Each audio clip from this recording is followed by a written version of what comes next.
Friends, നമ്മുടെ ministry of ഡിഫൻസിന് കീഴിലുള്ള BEL അതായത് ഭാരത് ഇലക്ട്രോണിക്സ് ലിമിറ്റഡിൻ്റെ പുതിയൊരു റിക്രൂട്ട്മെന്റ് നോട്ടിഫിക്കേഷൻ വന്നിട്ടുണ്ട്. ഫ്രഷേഴ്സിന് അപ്ലൈ ചെയ്യാം. അപ്പോൾ ഇതിലേക്ക് നിങ്ങൾക്ക് BE ഓർ BTech അല്ലെങ്കിൽ BSc എഞ്ചിനീയറിംഗ് കഴിഞ്ഞവർക്ക് അപ്ലൈ ചെയ്യാവുന്ന വിവിധ ഡിസിപ്ലിനിൽ വേക്കൻസി ഉണ്ട് കേട്ടോ. അപ്പോൾ ഇതിലേക്ക് എങ്ങനെ അപ്ലൈ ചെയ്യണം, എങ്ങനെയാണ് സെലക്ഷൻ എന്നുള്ള കാര്യങ്ങളൊക്കെ വിശദമാക്കുന്ന ഒരു വീഡിയോ ആണ്. ഇപ്പോൾ നോട്ടിഫിക്കേഷനാണ് നിങ്ങളോട് കാണുന്ന സ്ക്രീനിലും കൂടെ കാണാം. 24/10/2020 നോട്ടിഫിക്കേഷൻ പബ്ലിഷ് ചെയ്തിരിക്കുന്നത്. ഇതിൽ വേക്കൻസിയും കാര്യങ്ങൾ തന്നെ ആദ്യം നോക്കാം. നമുക്ക് പ്രൊബേഷണറി എഞ്ചിനീയർ ഇലക്ട്രോണിക്സ് ആണ്. അപ്പോൾ പ്രൊബേഷണറി എഞ്ചിനീയർ എന്ന് പറഞ്ഞ തസ്തികയാണ്. അതിൽ വിവിധ ഡിസിപ്ലിനാണ്. ഇലക്ട്രോണിക്സിൽ നിങ്ങൾക്ക് 175 വേക്കൻസി, മെക്കാനിക്കലിൽ 109 വേക്കൻസി, കമ്പ്യൂട്ടർ സയൻസ് ആണെങ്കിൽ 42, അതുപോലെ ഇലക്ട്രിക്കൽ ആണെങ്കിൽ 14 വേക്കൻസി. ഇനി ഇതിൻ്റെ ബേസിക് ഇപ്പോൾ ഇവിടെ കാണാൻ നിങ്ങൾക്ക് 40,000 മുതൽ 1,40,000 ആണ്. അപ്പോൾ ഇതിൻ്റെ CTC വരുന്നത് 13 ലക്ഷമാണ്. നിങ്ങൾക്ക് പെർ മന്ത് നിയർ 1 lakh അല്ലെങ്കിൽ അതിൻ്റെ മുകളിലൊക്കെ ആയിട്ട് നിങ്ങൾക്ക് സ്റ്റാർട്ടിങ് തന്നെ സാലറി പ്രതീക്ഷിക്കാവുന്നതാണ്. അതോടൊപ്പം തന്നെ 25 വയസ്സ് വരെയുള്ളവർക്കാണ് ഇതിലേക്ക് അപ്ലൈ ചെയ്യാൻ പറ്റും. 1/10/2025 കണക്കാക്കിയിട്ട് 25 വയസ്സ് കഴിയാൻ പാടില്ല. SC/ST കാൻഡിഡേറ്റ്സ് ആണെങ്കിൽ 30 വയസ്സ് വരെയും, OBC NCL കാൻഡിഡേറ്റ്സ് ആണെങ്കിൽ 28 വയസ്സ് വരെയും, PWD കാൻഡിഡേറ്റ്സ് ആണെങ്കിൽ 10 മുതൽ 15 വർഷം വരെ ഏജ് റിലാക്സേഷൻ ഉണ്ടാവും.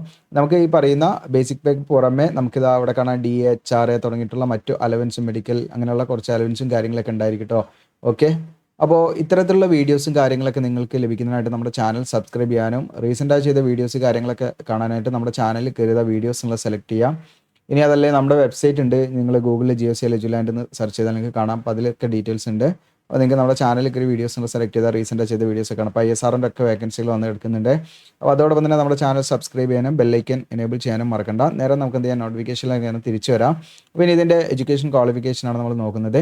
ഇപ്പോൾ പ്രൊബേഷണറി എഞ്ചിനീയർ നമുക്ക് ഈ പറയുന്ന ഫസ്റ്റ് കാറ്റഗറി നമ്മൾ ഇലക്ട്രോണിക്സ് ആണ്. അപ്പോൾ ഇലക്ട്രോണിക്സിലേക്ക് നിങ്ങൾക്ക് അപ്ലൈ ചെയ്യാനുള്ള ക്വാളിഫിക്കേഷൻ നിങ്ങൾക്ക് ഇലക്ട്രോണിക്സിലോ അല്ലെങ്കിൽ ഇലക്ട്രോണിക്സ് ആൻഡ് കമ്മ്യൂണിക്കേഷനിലോ അല്ലെങ്കിൽ ഇലക്ട്രോണിക്സ് ആൻഡ് ടെലി കമ്മ്യൂണിക്കേഷനിലോ അല്ലെങ്കിൽ നിങ്ങൾക്കിവിടെ കാണാം കമ്മ്യൂണിക്കേഷൻ അല്ലെങ്കിൽ ടെലി കമ്മ്യൂണിക്കേഷൻ. ഈ പറഞ്ഞിരിക്കുന്ന ഏതെങ്കിലും ഒരു ഡിസിപ്ലിനിൽ നിങ്ങൾക്ക് BEO അല്ലെങ്കിൽ BTechോ അല്ലെങ്കിൽ BSc എഞ്ചിനീയറിംഗോ നിങ്ങൾ കഴിഞ്ഞവരാണെങ്കിൽ നിങ്ങൾക്ക് ഇതിലേക്ക് അപ്ലൈ ചെയ്യാം. പിന്നെ ഇതിൽ PWD കാൻഡിഡേറ്റ്സിനോട് ഇതിലേക്ക് അപ്ലൈ ചെയ്യാൻ പറ്റും കേട്ടോ. അപ്പോൾ അവർക്ക് സ്യൂട്ടബിൾ ആയുള്ള കാറ്റഗറി അവിടെ നോക്കാവുന്നതാണ്. പിന്നെ രണ്ടാമത്തത് മെക്കാനിക്കലാണ്, 150 വേക്കൻസി. ഇതിലേക്ക് നിങ്ങൾക്ക് മെക്കാനിക്കലിൽ BE ഓർ BTech അല്ലെങ്കിൽ BSc എഞ്ചിനീയറിംഗ് കഴിഞ്ഞവർക്ക് അപ്ലൈ ചെയ്യാം. അതുപോലെ നിങ്ങൾക്ക് ഈ പറയുന്ന കമ്പ്യൂട്ടർ സയൻസ് ഉണ്ട്. അപ്പോൾ കമ്പ്യൂട്ടർ സയൻസ് അല്ലെങ്കിൽ കമ്പ്യൂട്ടർ സയൻസ് ആൻഡ് എഞ്ചിനീയറിംഗ് അല്ലെങ്കിൽ കമ്പ്യൂട്ടർ സയൻസ് എഞ്ചിനീയറിംഗ് ഓക്കെ, ഈ പറഞ്ഞിരിക്കുന്ന ഏതെങ്കിലും ഒരു ഡിസിപ്ലിനിൽ BE ഓർ BTech അല്ലെങ്കിൽ BSc എഞ്ചിനീയറിംഗ് കഴിഞ്ഞാലാണ് നിങ്ങൾക്ക് ഇതിലേക്ക് അപ്ലൈ ചെയ്യാൻ പറ്റും. ഇനി അതല്ലെങ്കിൽ നിങ്ങൾക്ക് ഇവിടെ കാണാം 14 വേക്കൻസി നിങ്ങൾക്ക് ഇവിടെ കാണാൻ പറ്റും. ഇലക്ട്രിക്കൽ അല്ലെങ്കിൽ ഇലക്ട്രിക്കൽ ആൻഡ് ഇലക്ട്രോണിക്സ് എഞ്ചിനീയറിംഗ് ഈ പറഞ്ഞിരിക്കുന്ന ഏതെങ്കിലും ഡിസിപ്ലിനിൽ നിങ്ങൾക്ക് BE ഓർ BTech കഴിഞ്ഞിട്ടുണ്ടെങ്കിൽ ഈ 14 വേക്കൻസിയിലേക്ക് നിങ്ങൾക്ക് അപ്ലൈ ചെയ്യാൻ പറ്റും. ഓക്കെ, ഇനി ഇതിൻ്റെ റിസർവേഷൻ ജനറലിന് 139 വേക്കൻസി, EWSന് 34, OBCക്ക് 91, SCക്ക് 81, STക്ക് 25, ആകെ മൊത്തം 340 വേക്കൻസിയിലേക്കാണ് നിലവിൽ വിളിച്ചിരിക്കുന്നത്. അപ്പോൾ പ്രൊബേഷണറി ഓഫീസർ എന്ന് പറയുന്ന തസ്തിയിലേക്ക് നിങ്ങൾ അപ്ലൈ ചെയ്യുമ്പോൾ ശ്രദ്ധിക്കേണ്ട കാര്യം, ജനറൽ OBC EWS കാൻഡിഡേറ്റ്സ് ആണെങ്കിൽ അവർക്ക് അവരുടെ BE അല്ലെങ്കിൽ BTech അല്ലെങ്കിൽ BScയിൽ ഫസ്റ്റ് ക്ലാസ് ഉണ്ടായിരിക്കണം എന്നുള്ളതാണ്. ഫസ്റ്റ് ക്ലാസ് ഉണ്ടായിരിക്കണം. ഇനി ഈ പറയുന്ന കാറ്റഗറി ഉണ്ടല്ലോ നമ്മുടെ നിങ്ങൾക്കിവിടെ കാണാൻ പറ്റും SC/ST SC/ST PWD കാൻഡിഡേറ്റ്സ് ആണെങ്കിൽ നിങ്ങൾക്ക് ജസ്റ്റ് പാസ്സായാൽ മതി കേട്ടോ.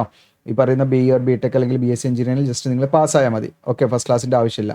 ഇനി ഈ പറയുന്ന AMIEയിലോ അല്ലെങ്കിൽ ഈ പറയുന്ന ഇതിൽ ഫസ്റ്റ് ക്ലാസ് കാൻഡിഡേറ്റ്സ് ആണെങ്കിൽ അങ്ങനെയുള്ളവർക്ക് എന്ത് ചെയ്യാൻ പറ്റും, ആ മുകളിൽ പറഞ്ഞിരിക്കുന്ന അതത് ഡിസിപ്ലിനിൽ ഫസ്റ്റ് ക്ലാസ് ഉണ്ടെങ്കിൽ അങ്ങനെയുള്ള കാൻഡിഡേറ്റ്സിനും ഇതിലേക്ക് അപ്ലൈ ചെയ്യാൻ പറ്റും കേട്ടോ. ഓക്കെ, ഇനി ഇതിലേക്ക് ഡ്യുവൽ സ്പെഷ്യലൈസേഷനോ അതല്ലെങ്കിൽ അതുമായി ബന്ധപ്പെട്ട് ഇക്വലൻ്റ് ആയിട്ടുള്ള ഡിസിപ്ലിനിലൊന്നും കഴിഞ്ഞവർക്ക് എന്ത് ചെയ്യാൻ പറ്റില്ല, അതിലേക്ക് അപ്ലൈ ചെയ്യാൻ എലിജിബിൾ അല്ല. പ്രത്യേകം ശ്രദ്ധിക്കാം. ഇതിൻ്റെ ഏജ് ലിമിറ്റ് നമ്മൾ ഓൾറെഡി പറഞ്ഞു, 1/10/2025 കണക്കാക്കി മിനിമം മാക്സിമം 25 വയസ്സ് വരെ അപ്ലൈ ചെയ്യാം. മിനിമം 18 മുതൽ മാക്സിമം 25 വയസ്സ് വരെ അപ്ലൈ ചെയ്യാം. ഏജ് റിലാക്സേഷൻ പറഞ്ഞു, SC/ST ആണെങ്കിൽ 5 വർഷം, OBC ആണെങ്കിൽ 3 വർഷം, പിന്നെ PWD കാൻഡിഡേറ്റ്സ് ആണെങ്കിൽ 10 വർഷം വരെ ഏജ് റിലാക്സേഷൻ ഉണ്ടായിരിക്കും.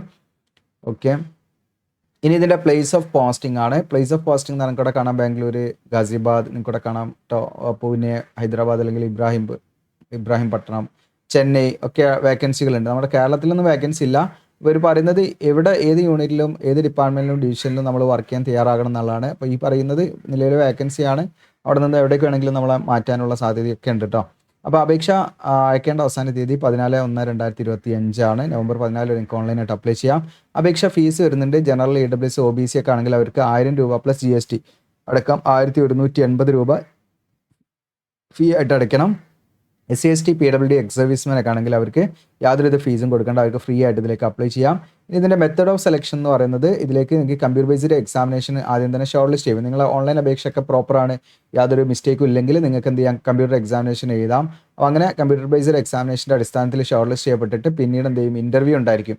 അപ്പോൾ അതിന് നിങ്ങൾക്ക് ഈ പറയുന്ന എക്സാമിൻ്റെ പെർഫോമൻസ് അടിസ്ഥാനത്തിലാണ് ഇൻ്റർവ്യൂവിന് നിങ്ങളെ സെലക്ട് ചെയ്യുക. അപ്പോൾ അതിൻ്റെ ഒരു വെയിറ്റേജ് എന്ന് പറയുന്നത് എക്സാമിന് 85 മാർക്കും ഇൻ്റർവ്യൂവിന് 15 മാർക്കും അങ്ങനെയാണ് വെയിറ്റേജ് എടുത്തിരിക്കുന്നത്. അപ്പോൾ നിങ്ങൾക്ക് ഇൻ്റർവ്യൂവിൻ്റെ മാർക്കും നോക്കും എക്സാമിൻ്റെ മാർക്കും നോക്കിയിട്ടാണ് ഫൈനൽ മെറിറ്റ് ലിസ്റ്റ് തയ്യാറാക്കുക കേട്ടോ. ഇനി കമ്പ്യൂട്ടർ ബേസ്ഡ് ടെസ്റ്റിൻ്റെ കണ്ടീഷൻസ് കാര്യങ്ങളോട് കൊടുക്കുന്നുണ്ട്. അത് 120 മിനിറ്റ് ഡ്യൂറേഷൻ ആയിരിക്കും, 125 ക്വസ്റ്റ്യൻ ആയിരിക്കും. 100 ക്വസ്റ്റ്യൻ നിങ്ങളുടെ ടെക്നിക്കൽ റിലേറ്റഡ് ആയുള്ള ക്വസ്റ്റ്യൻ, അതായത് നിങ്ങളുടെ ഡിസിപ്ലിൻ റിലേറ്റഡ് ആയുള്ള ക്വസ്റ്റ്യൻ. മെക്കാനിക്കൽ ഇതിലേക്ക് നിങ്ങൾക്ക് അപ്ലൈ ആണെങ്കിൽ മെക്കാനിക്കൽ റിലേറ്റഡ് ക്വസ്റ്റ്യൻ ഉണ്ടായിരിക്കുക. 25 ക്വസ്റ്റ്യൻ എന്ന് പറയുന്നത് ആപ്റ്റിറ്റ്യൂഡ് ആൻഡ് റീസണിങ് ക്വസ്റ്റ്യൻസ് ആണ് കേട്ടോ. അപ്പോൾ ഇതിൽ ഒന്ന് ശരിയാക്കൽ ഒരു മാർക്ക് തെറ്റായി രേഖപ്പെടുത്തിയാൽ 1/4 മാർക്ക് നെഗറ്റീവായിട്ട് പിടിക്കുന്നതാണ്. സിലബസ് എന്ന് പറയുന്നത് നിങ്ങൾ മെയിനായിട്ട് ഫോക്കസ് ചെയ്യേണ്ടത് ആ 100 മാർക്കിൻ്റെ നിങ്ങളെ കോർ സബ്ജക്റ്റ് ഏതാണോ നിങ്ങളുടെ ഡിസിപ്ലിൻ അതുമായി ബന്ധപ്പെട്ടുള്ളതാണ് നിങ്ങൾ മെയിനായിട്ട് നോക്കേണ്ടത് കേട്ടോ.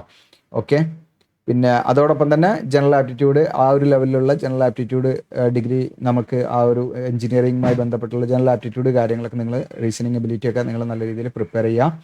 ഇനി എങ്ങനെയാണ് നമ്മൾ അപ്ലൈ ചെയ്യുന്നത് വെച്ചാൽ ഓൺലൈനായിട്ടാണ് അപ്ലൈ ചെയ്യേണ്ടത്. അപ്പോൾ സ്കാൻഡ് കോപ്പി ആയിട്ടുള്ള പാസ്പോർട്ട് സൈസ് ഫോട്ടോഗ്രാഫ് നമ്മൾ അപ്ലോഡ് ചെയ്യണം 3 മാസത്തിൻ്റെ എടുത്ത്. അതോടൊപ്പം തന്നെ സിഗ്നേച്ചറും അപ്ലോഡ് ചെയ്യണം കേട്ടോ.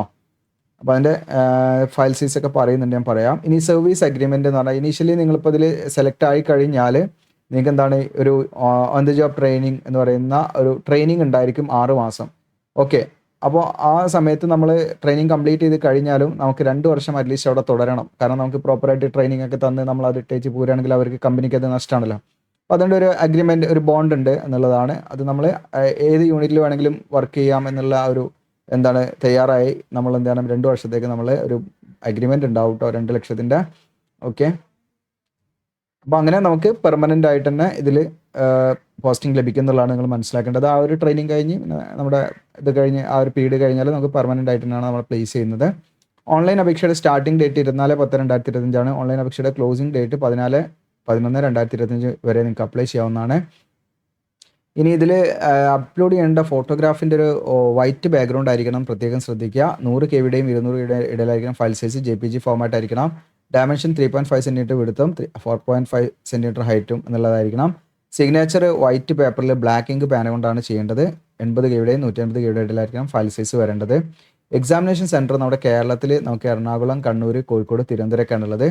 തമിഴ്നാടൊക്കെ നോക്കുകയാണെങ്കിൽ തമിഴ്നാട് ചെന്നൈ, കോയമ്പത്തൂർ, മധുരൈ, സേലം, അതുപോലെ തിരുച്ചിറപ്പള്ളി, തിരുനെൽവേലി, വെല്ലൂരൊക്കെ തമിഴ്നാടുണ്ട്.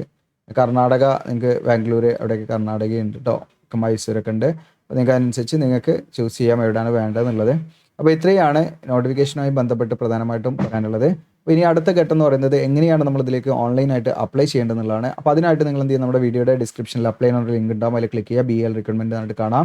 താഴെ സ്ക്രോൾ ഡൗൺ ചെയ്യുക, ഇമ്പോർട്ടൻറ്റ് ഡേറ്റ്സും ഡീറ്റെയിൽസും കാര്യങ്ങളൊക്കെ ഇവിടെ കൊടുത്തിട്ടുണ്ട്, നിങ്ങൾക്ക് ചെക്ക് ചെയ്യാവുന്നതാണ്. ഏറ്റവും താഴോട്ട് വന്നാൽ ഇവിടെ കാണാം നിങ്ങൾക്ക് നോട്ടിഫിക്കേഷൻ പറഞ്ഞിട്ട്, നോട്ടിഫിക്കേഷൻ നിങ്ങൾക്ക് ഡൗൺലോഡ് ചെയ്യാം. ആപ്ലിക്കേഷൻ ഫോം പറഞ്ഞിട്ട് കാണാം, അവിടെ നമ്മൾ ആപ്ലിക്കേഷൻ ഫോം എന്നുള്ളത് ഓപ്പൺ ആക്കാം.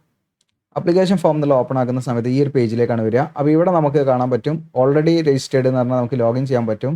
അതുപോലെ തന്നെ ടു രജിസ്റ്റർ എന്ന് പറഞ്ഞിട്ട് ആദ്യമായിട്ടാണ് വരുന്നതെങ്കിൽ നമ്മൾ ടു രജിസ്റ്റർ എന്നുള്ളത് കൊടുക്കുക. അത് നമുക്ക് ക്ലിക്ക് ചെയ്ത് കൊടുക്കുക. അങ്ങനെ ക്ലിക്ക് ചെയ്ത് കൊടുത്താൽ നമുക്കൊരു ഫോം ഇവിടെ ലോഡായിട്ട് വരുന്നത് നിങ്ങൾക്ക് കാണാൻ പറ്റും. ആ ഫോമിൽ നമുക്ക് നമ്മുടെ പോസ്റ്റ് നെയിം ഏതിലേക്കാണ് നിങ്ങൾ അപ്ലൈ ചെയ്യുന്നത് വെച്ചാൽ അത് സെലക്ട് ചെയ്യാം. അതിനുശേഷം നമ്മുടെ പേര്, മൊബൈൽ നമ്പർ, മെയിൽ ID ഒക്കെ കൊടുത്ത് നമ്മൾ OTP ഒക്കെ ജനറേറ്റ് ചെയ്ത് വെരിഫൈ ചെയ്തിട്ട് നമ്മൾ അങ്ങനെ ചെയ്ത് പോവുകയാണ് വേണ്ടത്. ഓക്കെ, അപ്പോൾ നമ്മൾ ഓൺലൈനായിട്ട് ഫോം ഫില്ല് ചെയ്ത് കൊടുക്കേണ്ടത് താല്പര്യം നിങ്ങൾക്ക് നമ്പറിൽ കോൺടാക്ട് ചെയ്യാവുന്നതാണ് താഴെ തന്നിരിക്കുന്ന. അതോടൊപ്പം തന്നെ നിങ്ങൾ SC/ST OBC EWS PWS candidates ആണെങ്കിൽ അവർക്ക് വേണ്ട സർട്ടിഫിക്കറ്റിൻ്റെ ഫോർമാറ്റ് ഡയറക്റ്റ് ഇവിടെ കൊടുത്തിട്ടുണ്ടെങ്കിൽ OBC എന്നുള്ളതിൽ ക്ലിക്ക് ചെയ്താൽ OBC സർട്ടിഫിക്കറ്റിൻ്റെ ഫോർമാറ്റ് ഇവിടെ ഓപ്പൺ ആവും. അങ്ങനെ ഓരോന്നും നിങ്ങൾക്ക് എന്ത് ചെയ്യാം, ഓപ്പൺ ആക്കി. അതേ സെയിം ഫോർമാറ്റ് ആയിരിക്കണം കേട്ടോ. ഓക്കെ, അപ്പോൾ ഇതിൽ 2 കാര്യമുണ്ട്. ഒന്ന് സർട്ടിഫിക്കറ്റ്, താലൂക്ക് നിശ്ചയൻ്റെ സർട്ടിഫിക്കറ്റ് ഉണ്ട്. പിന്നെ ഡിക്ലറേഷൻ ഉണ്ട്. ഡിക്ലറേഷൻ നമ്മൾ തന്നെ ഇവിടെ നിങ്ങളുടെ പേര് ചെയ്തിട്ട് നിങ്ങൾ തന്നെ എന്ത് ചെയ്യുക, സൈൻ ചെയ്യേണ്ട ഭാഗമാണ് കേട്ടോ. ഇത് നമ്മൾ ഡോക്യുമെൻറ്റ് വെരിഫിക്കേഷൻ്റെ സമയത്തേക്ക് നമ്മൾ ഡിക്ലറേഷൻ വേണം. പക്ഷേ ഇത് ഉണ്ടല്ലോ, താലൂക്ക് നമ്മൾ ഇഷ്യൂ ചെയ്യുന്ന സർട്ടിഫിക്കറ്റ് നിങ്ങൾ ഓൺലൈൻ അപ്ലൈ ചെയ്യുന്നതിൻ്റെ ലാസ്റ്റ് ഡേറ്റിൻ്റെ ഉള്ളിൽ നിങ്ങളുടെ കയ്യിലുണ്ടായിരിക്കണം. വാലിഡ് സർട്ടിഫിക്കറ്റ് ഉണ്ടായിരിക്കണം. ഓക്കെ, അത് എല്ലാ സർട്ടിഫിക്കറ്റും SC/ST PWS ഏതാണ് വെച്ചാൽ കേട്ടോ, വാലിഡ് ആയിട്ടുള്ള സർട്ടിഫിക്കറ്റ് സെൻട്രൽ കണ്ട് പർപ്പസിന് തയ്യാറാക്കിയതായിരിക്കണം.